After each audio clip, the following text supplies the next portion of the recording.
ಎಲ್ರಿಗೂ ನಮಸ್ಕಾರ. Welcome back to my channel. Name is Prashant. ಮೊದಲನೇದಾಗಿ ಎಲ್ರಿಗೂ ಹ್ಯಾಪಿ ವುಮೆನ್ಸ್ ಡೇ. ದಯವಿಟ್ಟು ಕ್ಷಮಿಸಿ, ವಿಡಿಯೋನ ಸ್ವಲ್ಪ ಲೇಟಾಗಿ ಅಪ್ಲೋಡ್ ಮಾಡ್ತಾ ಇದ್ದೀನಿ. ತುಂಬ ಕಡೆ ಕೇಳಿರ್ತೀರ ಎಲ್ಲ ಹೆಣ್ಮಕ್ಳಿಗೆ ರೆಸ್ಪೆಕ್ಟ್ ಕೊಡಿ ಅಂತ ಹೇಳ್ತಾರೆ ತುಂಬ ಜನ. ಆದರೆ ಈ ವಿಡಿಯೋದಲ್ಲಿ ಇವತ್ತು ನಾನು ಹೆಣ್ಮಕ್ಳಿಗೆ ಯಾಕೆ ರೆಸ್ಪೆಕ್ಟ್ ಕೊಡಬೇಕು ಅನ್ನೋದನ್ನ ಸಂಪೂರ್ಣವಾಗಿ ಹೇಳ್ತೀನಿ. ದಯವಿಟ್ಟು ವಿಡಿಯೋನ ಪೂರ್ತಿ ನೋಡಿ. ಅದಕ್ಕೂ ಮೊದಲು ಚಾನಲ್ಗೆ ಯಾರು ಸಬ್ಸ್ಕ್ರೈಬ್ ಆಗಿಲ್ವೋ ದಯವಿಟ್ಟು ಸಬ್ಸ್ಕ್ರೈಬ್ ಮಾಡಿಕೊಂಡು ವಿಡಿಯೋ ನೋಡಿ. ತುಂಬ ಜನ ವಿಡಿಯೋ ನೋಡ್ತೀರಾ, ಸಬ್ಸ್ಕ್ರೈಬೇ ಮಾಡಲ್ಲ. ಸೊ ದಯವಿಟ್ಟು ಸಬ್ಸ್ಕ್ರೈಬ್ ಮಾಡ್ಕೊಳ್ಳಿ. ನೀವು ಸಬ್ಸ್ಕ್ರೈಬ್ ಮಾಡಿಕೊಂಡು ನೋಡೋದ್ರಿಂದ ನಮಗೆ ವಿಡಿಯೋ ಮಾಡೋಕ್ಕೆ ಮೋಟಿವೇಶನ್ ಸಿಗುತ್ತೆ. ರೆಸ್ಪೆಕ್ಟ್ ವುಮೆನ್ ಅಂತ ತುಂಬ ಕಡೆ ಕೇಳಿರ್ತೀರ. ನನಗನ್ನಿಸ್ದಂಗೆ ಹೆಣ್ಮಕ್ಳಿಗೆ ಯಾಕೆ ರೆಸ್ಪೆಕ್ಟ್ ಕೊಡಬೇಕು ಅಂದರೆ, ಅವರು ಹುಟ್ಟಿದಾಗಿನಿಂದ ಪ್ರತಿಯೊಂದು ವಿಷಯದಲ್ಲೂ ಸಫರಿಂಗ್ ಮಾಡಿಕೊಂಡೇ ಬಂದಿರ್ತಾರೆ. ಎಷ್ಟೋ ಜನ ಹೆಣ್ಮಗು ಹುಟ್ಟಿದರೆ ಅಯ್ಯೋ ಅಂತಾರೆ. ಸೊ ಅಲ್ಲಿಂದ ಶುರುವಾಗುತ್ತೆ ಈ ಹೆಣ್ಮಕ್ಳ ಸಫರಿಂಗ್ ಅನ್ನೋದು.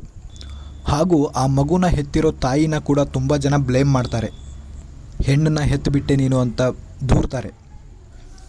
ನೀವೇನಾದರೂ 10th ಅಥವಾ PUCನಲ್ಲಿ ಬಯಾಲಜಿ ಓದಿದರೆ ನಿಮಗೆ ಗೊತ್ತಿರುತ್ತೆ, ಒಬ್ಬ ತಾಯಿ ಏನು ಜನ್ಮ ನೀಡ್ತಾಳೆ, ಅದು ಹೆಣ್ಮಗು ಆದರೂ ಸರಿಯೇ ಗಂಡು ಮಗು ಆದರೂ ಸರಿಯೇ, ಅದಕ್ಕೆ ಹೊಣೆ ತಂದೆ ಆಗಿರ್ತಾನೆ.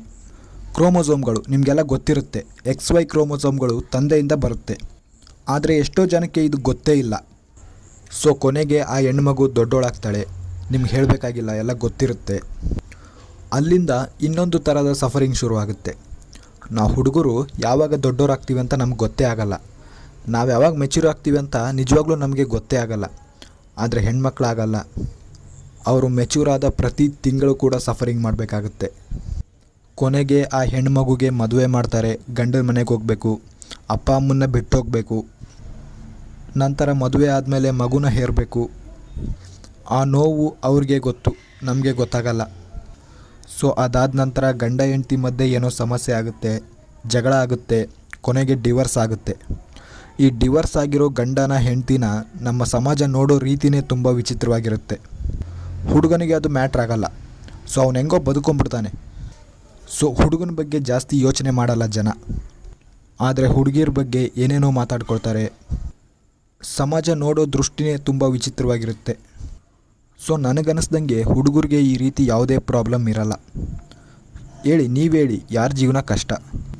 ಹೌದು, ಹುಡುಗರಿಗೆ ಜವಾಬ್ದಾರಿ ಇರುತ್ತೆ. ಅಪ್ಪ ಅಮ್ಮನ ನೋಡ್ಕೋಬೇಕು, ಹೆಂಡತಿ ಮಕ್ಕಳನ್ನ ಸಾಕಬೇಕು, ಅಥವಾ ಅಕ್ಕ ತಂಗಿನೋ ಇದ್ದರೂ ಅವ್ರಿಗೂ ಕೂಡ ಮದುವೆ ಮಾಡಬೇಕು. ಈ ಎಲ್ಲ ಜವಾಬ್ದಾರಿಗಳು ಹುಡುಗರಿಗೆ ಇರುತ್ತೆ.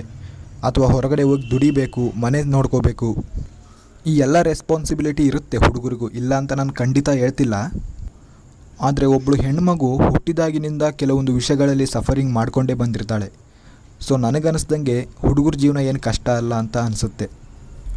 ಸೊ ಆದ್ದರಿಂದ ಎಲ್ಲ ಹೆಣ್ಮಕ್ಳಿಗೂ ರೆಸ್ಪೆಕ್ಟ್ನ ಕೊಡಿ, ಹಾಗೂ ಎಲ್ಲ ಮನುಷ್ಯರಿಗೂ ರೆಸ್ಪೆಕ್ಟ್ ಕೊಡಿ. Respect women and respect human. So ಎಲ್ಲ ಮನುಷ್ಯರಿಗೂ ರೆಸ್ಪೆಕ್ಟ್ ಕೊಡಿ ಅಂತ ಹೇಳೋಕ್ಕೆ ಇಷ್ಟಪಡ್ತೀನಿ.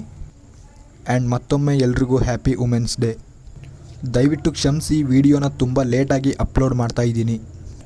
ಹಾಗೂ ಏನಾದರೂ ತಪ್ಪಾಗಿ ಮಾತಾಡಿದರೆ ದಯವಿಟ್ಟು ಕ್ಷಮಿಸಿ, ಏಕೆಂದರೆ ಕೆಲವು ಸೆನ್ಸಿಟಿವ್ ವಿಷಯಗಳು. ಸೊ ಅದಕ್ಕೋಸ್ಕರ ವಿಡಿಯೋ ಅಪ್ಲೋಡ್ ಮಾಡೋದು ತುಂಬ ಲೇಟಾಗಿದೆ. ಏನಾದರೂ ತಪ್ಪಾಗಿ ಮಾತಾಡಿದ್ದೀನ ಅಂತ ವಿಡಿಯೋನ 20 ಸಲ ನಾನೇ ನೋಡಿದ್ದೀನಿ. ಈ ವಿಡಿಯೋದಲ್ಲಿ ಇಷ್ಟೇ. ನೆಕ್ಸ್ಟ್ ವಿಡಿಯೋದಲ್ಲಿ ಸಿಗೋಣ.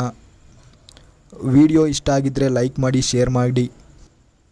ಹಾಗೂ ಇದೇ ರೀತಿ ಇನ್ನೂ ಹಲವಾರು ವಿಡಿಯೋಗಳಿಗಾಗಿ ನನ್ನ ಚಾನಲ್ಗೆ ಸಬ್ಸ್ಕ್ರೈಬ್ ಮಾಡಿ. ಧನ್ಯವಾದಗಳು.